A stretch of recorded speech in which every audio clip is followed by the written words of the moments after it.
जय शिव गोरख। प्रिय श्रोताओं, आप सुन रहे स्कंद पुराण। आज आप सुनेंगे स्कंद पुराण का भाग 35 तथा महेश्वर खंड का भाग 34। पिछले भाग में आपने सुना कि महाराज धर्मवर्मा ने जो तपस्या की उससे आकाशवाणी हुई और उसने एक श्लोक कहा।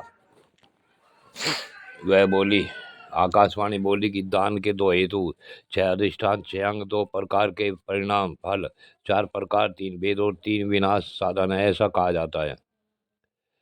तो राजा ने इस आकाशवाणी की बात सुन बड़े बड़े ब्राह्मणों को बुलाकर अपने यहाँ उनसे पूछा, ये सब क्या है, इसका अर्थ सही क्या है। कोई उत्तर न दे सका। तब नारद मुनि ने उसके प्रश्नों का उत्तर दिया।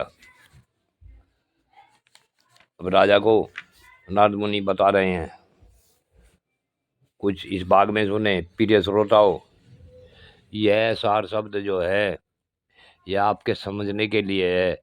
इसे ध्यानपूर्वक पढ़ें, सुने और इस पर अमल करने की कोशिश करें। अब मैं अपनी वीडियो पर आता हूँ। प्रिय श्रोताओं,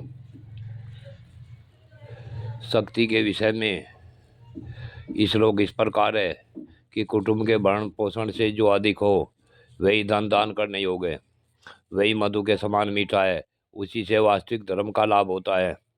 यदि आत्मीय जन दुख से जीवन निर्वाह कर रहे हों तो उस अवस्था में किसी सुखी और समर्थ पुरुष को दान देने वाला मनुष्य मधुपान के धोखे में मानव विषभक्षण करने वाला है।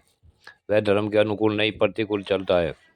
जिस पर सर्वसाधारण का अधिकार हो वह वस्तु सामान्य कहलाती है। कहीं से मांग कर लाई हुई वस्तु को याचिक कहते हैं। धरोहर का ही दूसरा नाम न्यास है।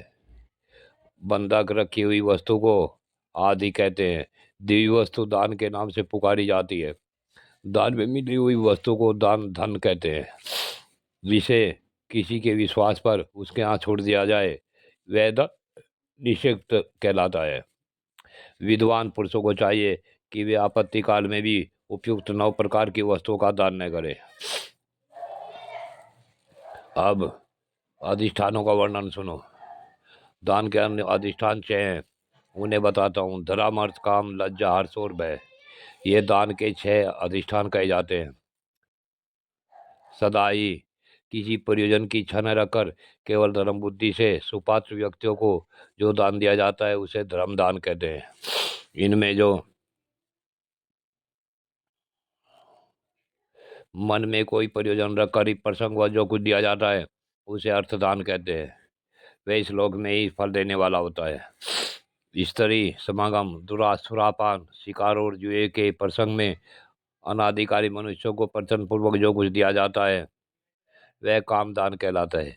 बड़ी सभा में याचकों के मांगने पर लज्जावाद देने की प्रतिज्ञा करके उसे जो कुछ दिया जाता है वह लज्जादान माना गया है। कोई प्रिय कार्य देखकर अथवा प्रिय समाचार सुनकर हर्षोल्लास से जो कुछ दिया जाता है अथवा उसे धर्म विचारक महात्मा पुरुष हर्षदान कहते हैं। निंदा, अनर्थ और हिंसा का निवारण करने के लिए अनुपकारी व्यक्तियों को विवश होकर जो कुछ दिया जाता है उसे भयदान कहते हैं। दाता, प्रतिग्रहिता, शुद्धि, धर्म युक्त, देह, वस्तु, देश और काल, ये दान के 6 अंग माने गए हैं। दाता निरोग, धर्मात्मा, देने की इच्छा रखने वाला, व्यसन रहित, पवित्र तथा सदा निंदनीय कर्म से आजीविका चलाने वाला होना चाहिए।